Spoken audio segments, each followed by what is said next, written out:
जय श्री कृष्णा। राधे राधे मेरे भक्त जनों।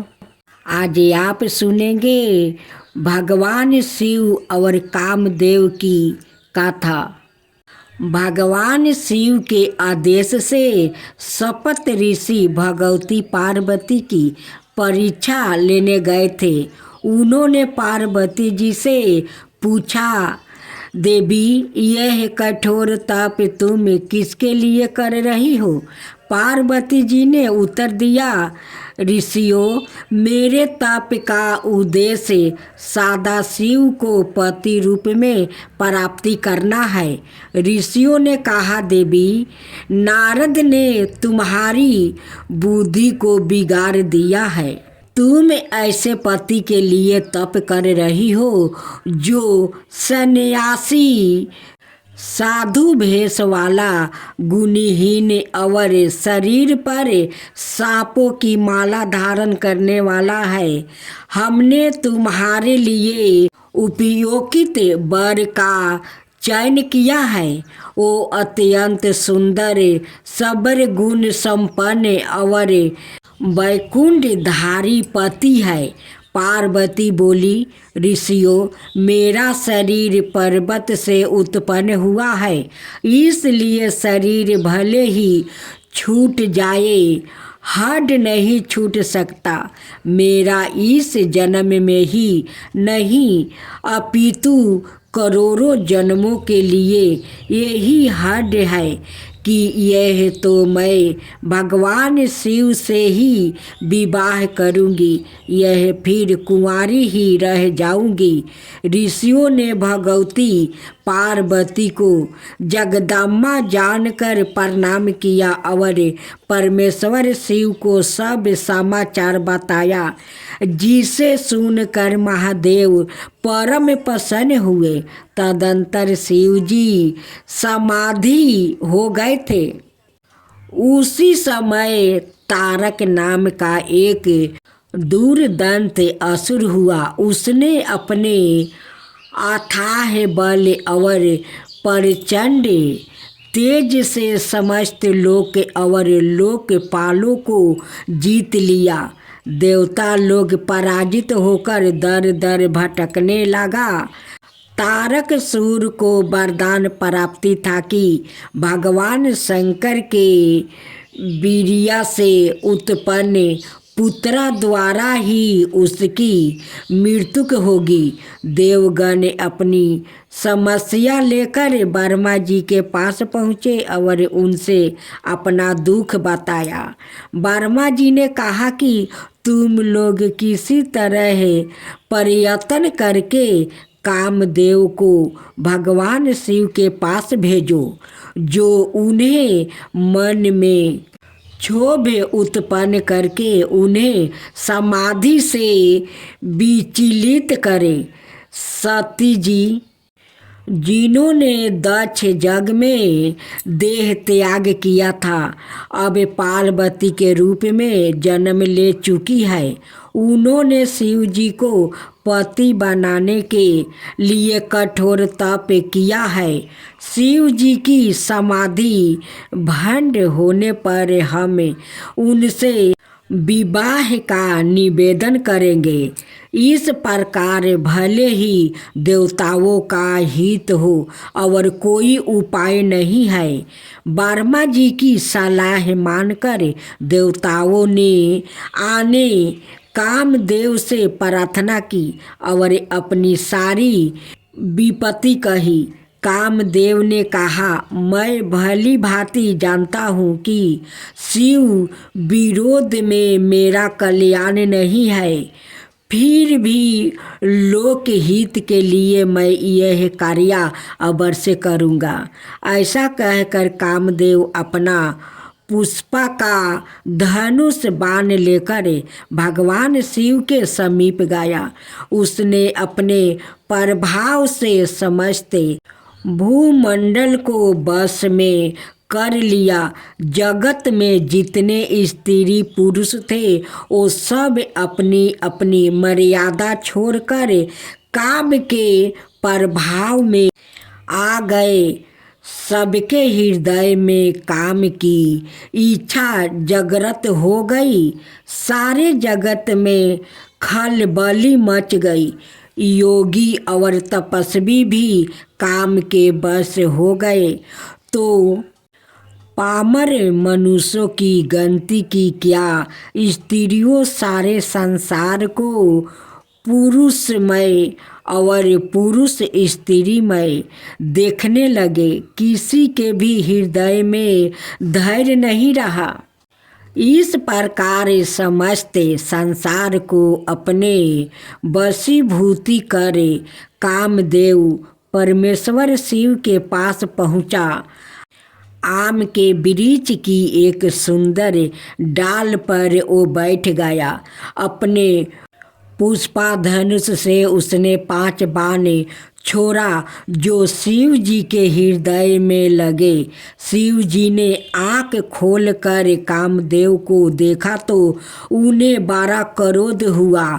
तब उन्होंने अपना तीसरा नेत्र खोलकर उसे प्रचंड तेज से कामदेव को जलाकर भस्म कर दिया। अपने पति की यह दुर्दशा देखकर कामदेव की पत्नी रति ने उनके प्रकार से शिव जी की मिनती की। भगवान भोलेनाथ ने प्रसन्न होकर कामदेव को अनंग बना दिया और कालांतर में भगवान श्री कृष्णा के पुत्र परदुम के रूप में उसके जन्म लेने का वरदान भी रति को दे दिया। भगवान शिव का आश्वासन पाकर रति परम प्रसन्न हुई और भगवान शिव के चरणों में बारंबार प्रणाम करके उनकी स्तुति करती हुई अपने धाम चली गई। अब आप सुने फागुन माह में भोलेनाथ का चला बाराती। काम दाहन के पश्चात वर्मा जी के साथ सभी देवता भगवान शिव के पास आए। उन्होंने शिव जी की प्रशंसा करते हुए उनकी स्तुति की। भगवान शिव ने देवताओं से पूछा, देवताओं तुम्हारे आगमन का क्या कारण है? देवताओं ने कहा, प्रभु आपने कामदेव को भस्म कर रति को वरदान दिया है, यह बड़ा अच्छा किया है। दंड देकर कृपा करना आपका सहज स्वभाव है। भगवती पार्वती ने आपको पति रूप में प्राप्ति करने के लिए कठोर तप कर रही है। अब आप हम देवताओं की मिनती सुनकर पार्वती जी को पत्नी रूप में स्वीकार करे और संसार को ऐसा पुत्र दे जिससे तारकासुर के अत्याचार से जगत का उद्धार हो। भगवान शिव ने विवाह करने का स्वीकार कर लिया। सपत ऋषियों ने उनके आदेश से हिमवन के घर जाकर सारा समाचार कह सुनाया। हिमवन ने परम प्रसन्न हुए। उन्होंने शुभ दिन का विचार करे लगन पवित्रा का शपथ ऋषियों को सौंप दिया। शपथ ऋषियों ने वह पवित्रा का वर्मा जी को दी। चारों तरफ आनंद छा गया। आकाश से फूलों की वर्षा होने लगी। नाना प्रकार के बाजा बाजने लगा। 10 दिशाओं में मंडल कलश से सजा दिया गया। भगवान शिव के आदेश से देव ऋषि नारद ने संपूर्ण देवताओं को निमंत्रित दिया। भगवान विष्णु के साथ संपूर्ण देवता नाना वाहनों पर सवार होकर कैलाश आया। वर्मा जी ने विधि पूर्वक मंडप पर स्थापन नंदी मुख श्रद्धा आदि के साथ मंडली के कीर्तन शिव जी से संपन्न करवाए। शिव गणों ने नाना प्रकार से भगवान शिव का श्रृंगार किया। तदंतर वर्मा जी को आगे करके महादेव ने प्रसन्नता पूर्वक कैलाश से प्रस्थान किया। भगवान शंभु ने नंदी आदि गणों को अपने साथ हिमाचलपुरी चलने की आज्ञा देते हुए कहा, तुम लोग थोड़े से गणों के यहाँ रख कर शेष सभी मेरे साथ हिमवन के नगर चलो। भगवान का आदेश मिलते ही नंदी और वीरभद्रा आदि गणराज असंख्याय कोटि गणों और भूतों को साथ लेकर चले। उसी समय चंडी देवी भी रुद्रा देवी की वाहन बनकर खूब उत्साह मनाती हुई आ पहुंची। उनका वाहन प्रेत था। वो अपने सिर पर जल से भरा हुआ सोने का कलश लिए चल रही थी। भेड़ियों की गड़गड़ाहट और हड्डियों के गंभीर नाद से तीनों लोग गूंज उठे। देवता लोग शिव गणों के पीछे पीछे उत्साह पूर्वक चल रहे थे। संपूर्ण सिद्धिया और लोकपाल आदि भी देवताओं के साथ थे। देवमंडली के मध्यम भाग में गरुड़ सिंह भगवान विष्णु चल रहे थे। उन पर चावर डोलाए जा रहा था और उनके ऊपर सुंदर छात्री लगा हुआ था। अपने पार्षदों से घेरे हुए वो अद्भुत शोभा पा रहे थे। वर्मा जी मूर्ति मान वेद शास्त्र सनकादि के ऋषियों एवं प्रजापतियों के साथ भगवान शिव की सेवा में तत्पर थे। देवराज इंद्र भी नाना प्रकार के आभूषणों से विभूषित हो ऐरावत हाथी पर आरूढ़ होकर अपनी सेना के साथ चलते हुए अत्यंत सुशोभित हो रहे थे। उस समय बारात के साथ यात्रा करते हुए बहुत से ऋषि भी अपने तेज से प्रकाशित हो रहे थे। सबके मन में शिव जी का विवाह देखने की प्रबल उत्साह थी। डाकनी, शाखनी, यतुधन, भूत प्रेत और बैताल आदि सब श्रेष्ठ गंधर्व सब नाचते गाते हुए चल रहे थे। संपूर्ण मातृकाय देव कन्याओं आदि भी शंकर जी के विवाह में सम्मिलित होने के लिए बड़ी प्रसन्नता से चल रही थी। सबके बीच में वृषभा पर सवार होकर भगवान महादेव अद्भुत शोभा पा रहे थे। इस प्रकार अनेक प्रकार से आनंद मनाती हुई यह विचरित बारात हिमवन के नगर के समीप पहुंची। अब आप सुने भोलेनाथ की तीसरा परिछावन कथा। नगर के निकट पहुंचकर भगवान शिव ने देव ऋषि नारद को हिमाचल के घर भेजा। उन्होंने हिमाचलों को बारात के आगमन की सूचना दी। हिमवन ने जब यह सुना कि सर्वव्यापी शिव मेरे नगर के निकट आ पहुँचे हैं, तब उनकी प्रसन्नता का ठिकाना न रहा। बहुत सा सामान एकत्र करके और वर्मा जी को और पर्वतों को साथ लेकर वो भगवान सदाशिव की आगमनी करके चले।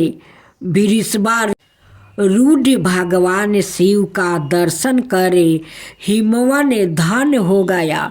करोड़ों कामदेवों की छवि को मलिन करने वाले परमेश्वर की शोभा अद्भुत थी।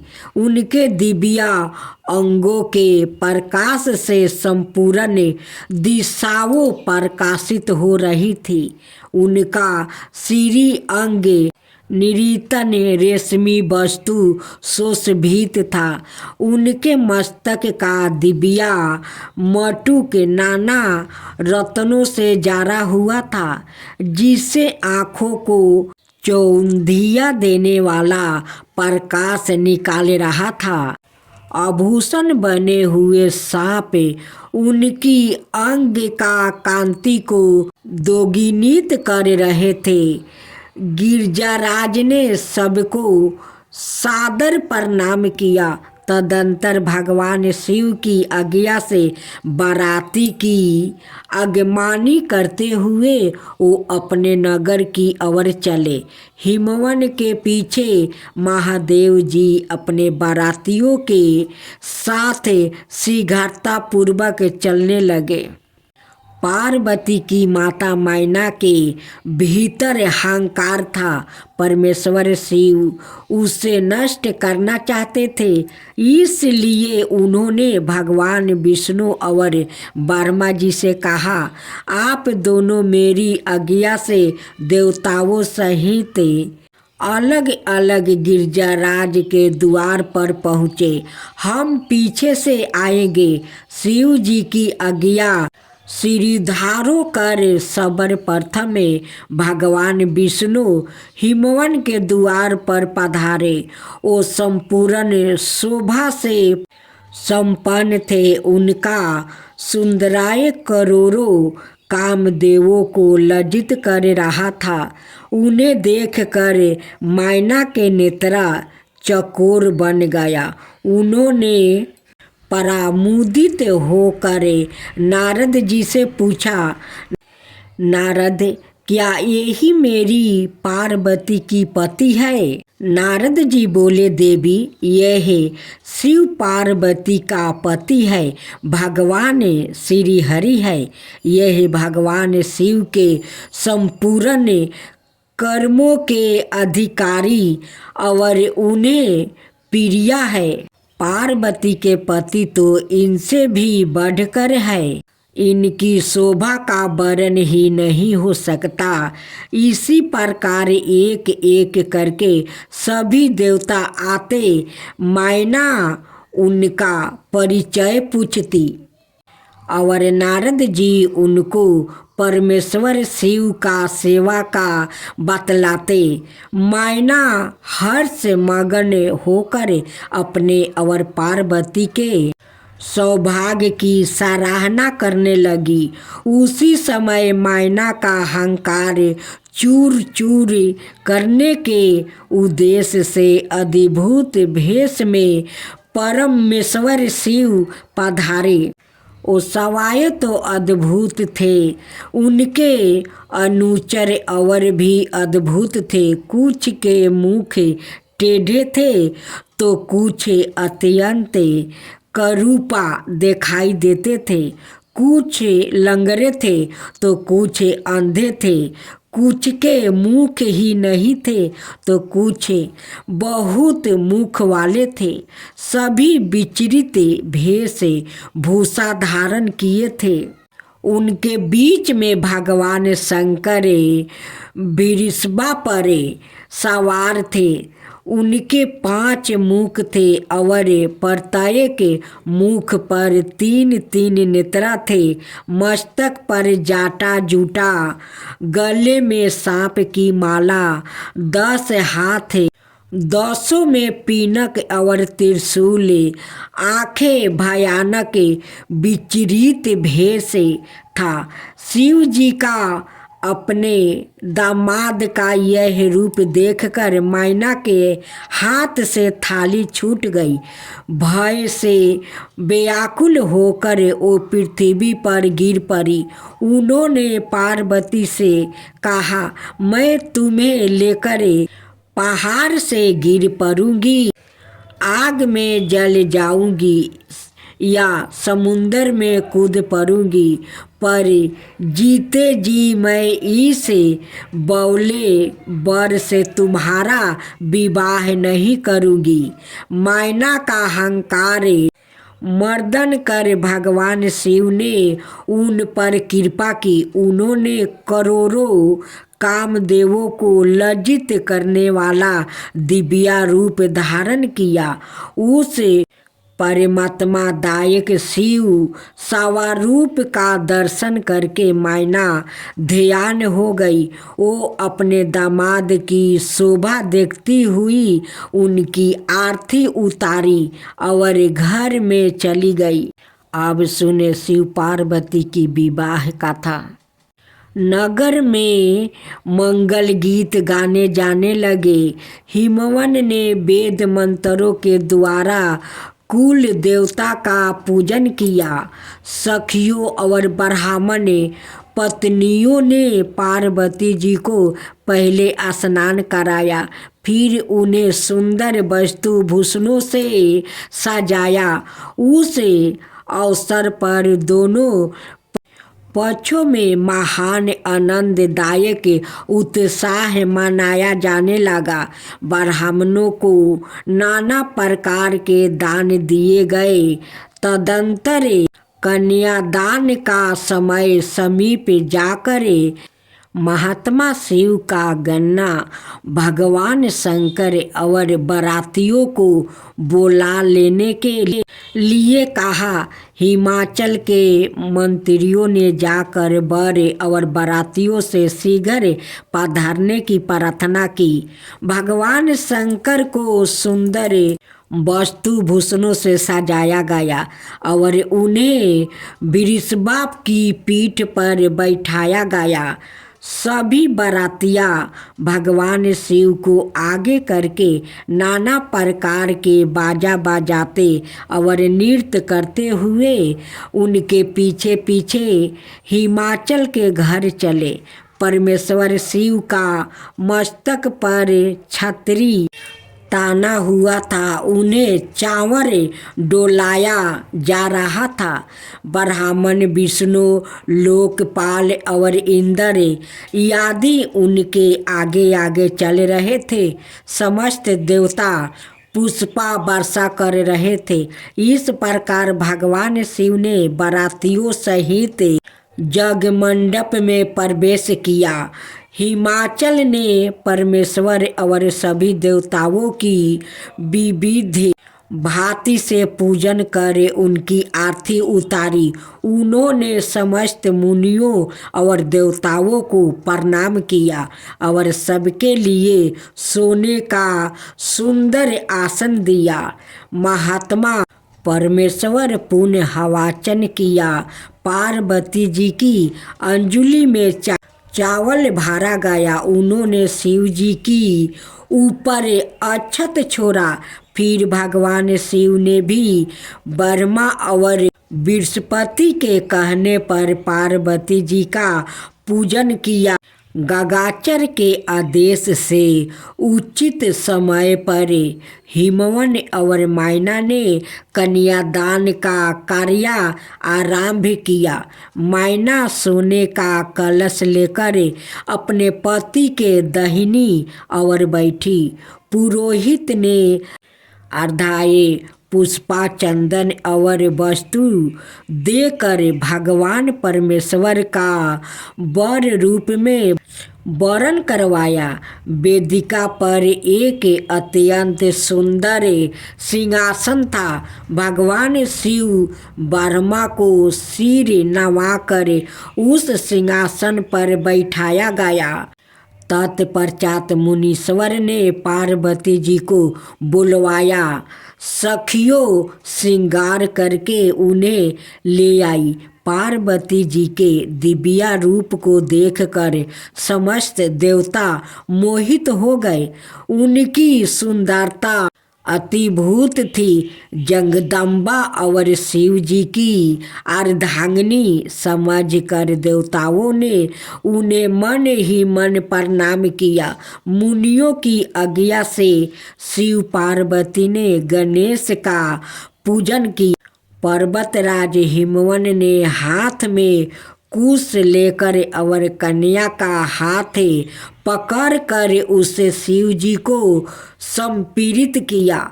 जब भगवान शिव ने पार्वती जी का पानी ग्रहण किया तब सभी देवता अत्यंत हर्षित हो गए। श्रेष्ठ मुनियों गण वेदों मंत्रों का उच्चारण करने लगे। चारों तरफ शिव जी की जय जयकारा होने लगी। उनके प्रकार के बाजे बजने लगा। आकाश में नाना प्रकार के फूलों की वर्षा हुई। शिव पार्वती का विवाह हो गया। सारे ब्रह्मांड में आनंद भर गया। हिमवन ने अनेकों दास दासियों, रथ घोड़े, वस्तु और रत्न आदि गाड़ियों में लदवा कर दहेज में दिया। फिर हाथ जोड़कर उन्होंने कहा, हे शंकर, आप परमेश्वर है, मैं भला आपको क्या दे सकता हूँ। ऐसा कहते कहते हिमवन ने आंसू पुरोहित नेत्रों से शिव जी की चरणों को पकड़ लिया। भगवान शिव ने अपने ससुर को उठाकर हृदय से लगा लिया और उन्हें समझाकर दृष्टि किया। मैना ने शिव जी के चरणों को पकड़ कर कहा, हे नाथ, यह उमा मुझे प्राणों से बढ़कर प्यारी है। आप इसे अपने घर की सेविका बनाइएगा और इसके अपराध को क्षमा करते रहिएगा। मेरी आपसे यही विनती है। शिव जी ने अपनी सास को भी बहुत प्रकार से समझा बुझा कर संतोष किया। पार्वती जी अपनी सखियों और माता मैना से मिले भेंट कर भगवान शिव के पास आई। महादेव जी ने ब्राह्मणों को भांति भांति के दान देकर संतोष किया और पार्वती जी को साथ लेकर कैलाश लौट आए। उसके बाद शिव पार्वती विविध प्रकार की लीलाएं करते हुए कैलाश पर प्रेम से रहने लगे। जय शिवा ओमकारा, प्रभु हरे शिवा ओमकारा, ब्रह्मा विष्णु सदा शिव अर्धंगिनी धारा। ओम जय शिवा ओमकारा, एकानन चतुरानन पंचानन राजे, शिव पंचानन राजे। हंसासन गरुड़ासन विषवाहन साजे। ओम जय शिवा ओमकारा, दो भुज चार चतुर भुज दस भुज अति सोहे, तीनों रूप निरखता त्रिभुवन जन मोहे। ओम जय शिवा ओमकारा, अक्षर माला बने माला मंदी माला तारी, चंदन मृग मद सोहे बोले सुभिकारी। ओम जय शिवा ओमकारा, श्वेतांबर पीतांबर गंबर अंगे, सनका बरे मादिकी भूतादिकी संघे। ओम जय शिव ओमकारा करिके मध्यम कमंडल चक्र त्रिशूल धरता। जग करता जग भरता जग पालन करता। ओम जय शिव ओमकारा ब्रह्मा विष्णु सदा शिव जानते अविवेका। प्राण बचर के मध्यम यह तीनों एका। ओम जय शिव ओमकारा तिरगुण शिव जी के आरती जो कोई नर गावे। शिवा जो कोई नर गावे कहत शिवानंद स्वामी मन भजत शिवानंद स्वामी मन बाचित फल पावे। ओम जय शिवा ओमकारा जय शिवा ओमकारा।